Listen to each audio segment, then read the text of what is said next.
చిన్నాడికే ఇచ్చి చేయాలి. కాదు, పెద్దాడికే ఇచ్చి చేయాలి. నీకు తెలియదు, నువ్వు ఊరుకో. లతం చిన్నాడికే చేయాలి. శబ్బా, మీకు అంతగానే తెలీదు. పెద్దాడికే ఇచ్చి చేయాలి. నువ్వు నోరు మూసుకో. లతం చిన్నాడికే ఇచ్చి చేయాలి. పెద్దాడికి ఇచ్చి చేయాలి. కాదు, చిన్నాడికే. పెద్దాడికి ఇచ్చి చేయాలి. డాడో, పెద్దాడికి చేయాలి, చిన్నాడికి చేయాలని మీరు తిరిగ్గా కబుర్లు చెప్పుకుంటున్నారు. అక్కడ ఆఫీసర్ అబ్బాయితో సినిమాల్లో లాగా స్టెప్పులు వేసి మరీ పాటలు పాడుతోంది. ఎరా ముద్దురా, నువ్వు చెప్పేది నిజమేనా? నువ్వు చచ్చినంత తొట్టు బెదరో. పెద్దాడు చెప్పిందే నిజమైతే మా అన్నయ్య లక్షలు కోట్లు గోవిందా గోవిందా గోవిందా అంటున్నావు. ఇప్పుడు మన ఫ్యామిలీ అంతా తిరుపతి వెళ్ళి గుళ్ళు కొట్టించుకోవాలా మమ్మో? గుళ్ళు కొట్టించుకోవడమే కదరా, గుడి మెట్టల దగ్గర చిప్పుల బుచ్చుకుని అడుగు తినాలి రా. అడుగుతున్నవేత మమ్మో. వాణ్ణి కొడతారేమిటండి? ముందు అమ్మాయి వచ్చాక బుద్ధి చెప్పి కాస్త గడ్డి పెట్టండి. అదిగో వస్తుంది. లత, ఎక్కడి నుంచి వస్తున్నావు? ఏం లేదు అంకల్, సరదాగా ఫారెస్ట్ లో తిరిగి వస్తున్నాను. సరదాగా తిరిగి వస్తున్నావా, సరసాలకు తిరిగి వస్తున్నావా? అంకల్, లేకపోతే ఎవరో పరాయి వ్యధతో పట్టబగ్గా లేకుండా ఆటలో పాటలున్నా బుద్ధి ఉందా పోయిందా? అంత పెద్ద మాటలు ఎందుకు అంకల్? నాకు ఇష్టమైన మనిషితో సరదాగా తిరగడంలో తప్పే ఉంది. పైగా అతను నేను ప్రేమిస్తున్నాను. ఏమిటే, మన శత్రువైన వాడిని జీతం డబ్బుల మీద బతికే సన్నాసేతని ప్రేమించావా? అనవసరంగా మాట్లాడుకో. అతను నా కాబోయే భర్త. నోర్మై, నీ బాబు నేను ఇక్కడ పంపించింది సావకాశంగా నీ ఇద్దరు బావులో ఒకరిని పెళ్లి చేసుకుంటావని. అంతేగాని అవకాశం చూసుకుని అడవిలో తిరిగి అడ్డమైన వాడిని చేసుకోవడానికి కాదు. నువ్వు వీళ్ళిద్దరూ ఒకరిని చేసుకుని తీరాలి. ఏం చూస్ చేసుకోవాలి వీళ్ళిద్దరిని? ఒకడు చదువు సంధ్య లేని మూర్ఖుడు, మరొకడు అడవి జంతువులాగే ఏ ప్రాణమైనా తీసే క్రూరుడు.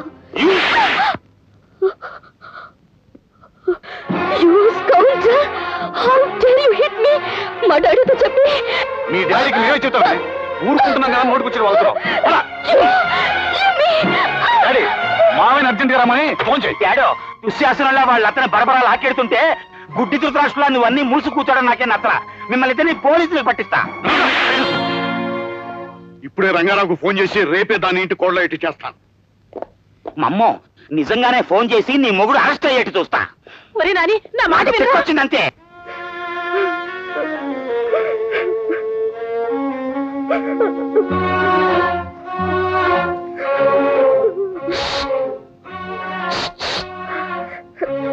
నాని బావ, నాని బావ, తాళం తీవా.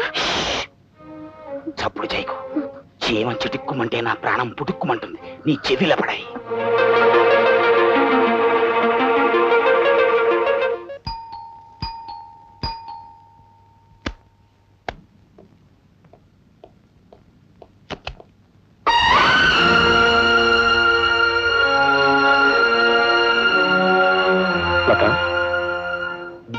ఏమిటి ఇంత అర్థరాత్రి వెళ్ళొచ్చావు?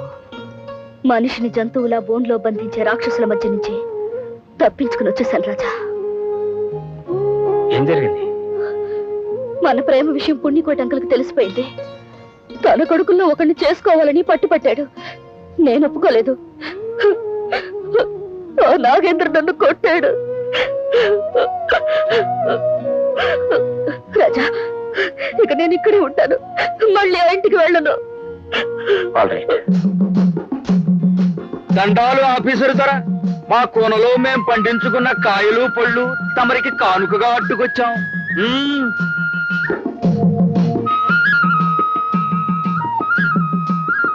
ఎంతో అభిమానంతో మీరు అప్పుడప్పుడు ఇవన్నీ తెచ్చిపెడుతున్నారు. మీ అభిమానాన్ని బదులుగా నేనేమి ఇవ్వగలను?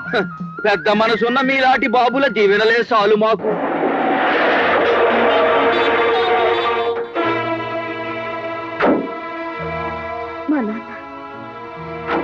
అంకుల్, వాడే మేము చెప్పిన ఆఫీసర్ రాజగాడు.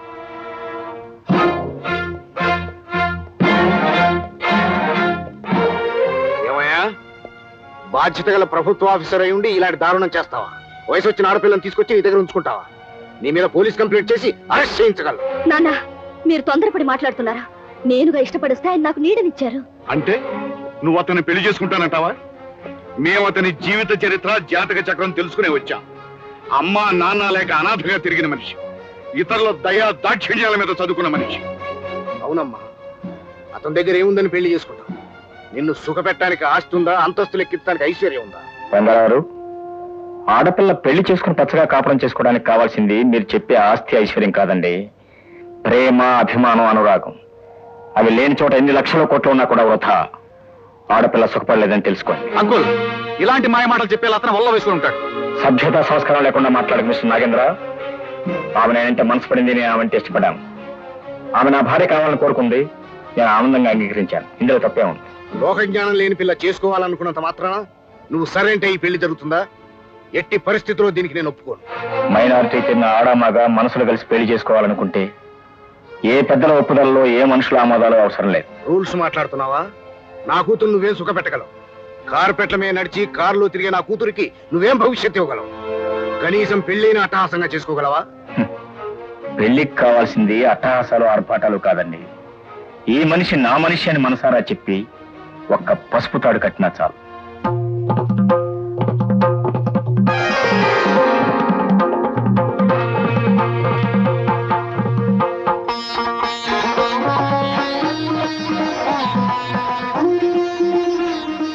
మా మనసే మంత్రంగా, మా వాక్యే వేదంగా, మా ప్రేమే అగ్నిగా లతమెల్లో 3 ముళ్ళు వేస్తున్నారు.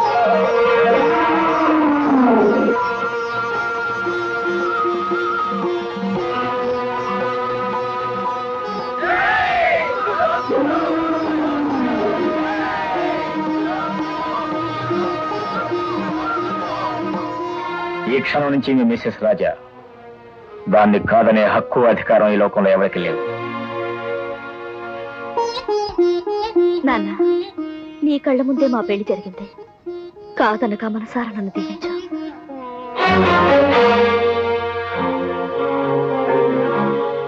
ఆశీస్సులైన ఆప్యాయతలైన నా కూతురుకు అందించగలను గాని మిసెస్ రాజాకి కాదు. పుణ్యకోటి పద.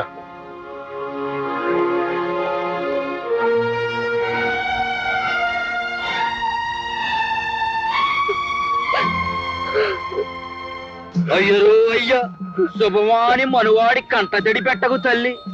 ఆ అయ్య దీవించకపోతే మానే అయ్యలాంటి ఈ అయ్య దీవిస్తాడు. చల్లగా ఉండండి. Thank you. ఆ ఏడాది తిరక్క ముందే పనస పండు లాంటి పిల్లాఫీసరు దొరనివ్వాలా? అసలు నిన్నలా డాడీ వాడిని ఎన్నోసార్లు లేపేస్తానంటే నువ్వు అడ్డుపడ్డావు. పులిలా పొంచి కూర్చోవాలన్నావు, నక్కలా నక్కి ఉండాలన్నావు. ఇప్పుడేమైంది?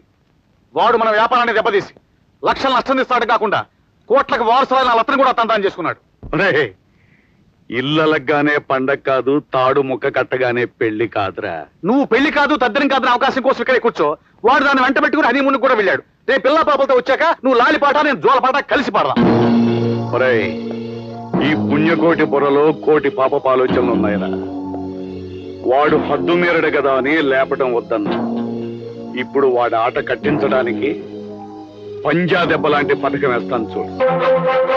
ఇదిగో కొత్త పెళ్లి కూతురా, మనం రెడీ. ఏమిటి ఇంకా ఆలస్యం? త్వరగా రావాలి. ఇంకా నువ్వు ఆలస్యం చేస్తే ఈ రాత్రి తెల్లారిపోతుంది, నేను చల్లారిపోతాను. ఆ తర్వాత నువ్వు వచ్చిన ప్రయోజనం ఉండదు. ఇదిగో వచ్చేసానండి. ఏమిటండి అవతారం? దశావతారం అండి. నాకు చీర కట్టుకోవడం సరిగ్గా తెలియదు కదండి, అందుకే ఆలస్యమైంది. కట్టుకున్న మొగుడు దగ్గర మొదటి రాత్రి వచ్చేటప్పుడు చీర కట్టుకోవడం, నగలు పెట్టుకోవడం ఇవి కాదండి ఇంపార్టెంట్. గట్టిగా కౌలించుకోవడం, ముద్దుమే ముద్దు. వదలండి, నా చీర నలిగిపోతుంది. ఏమిటా నువ్వు చీర జాకెట్ నలకుండా ఉండడానికి దాన్ని శివరాత్రి అనుకున్నావా?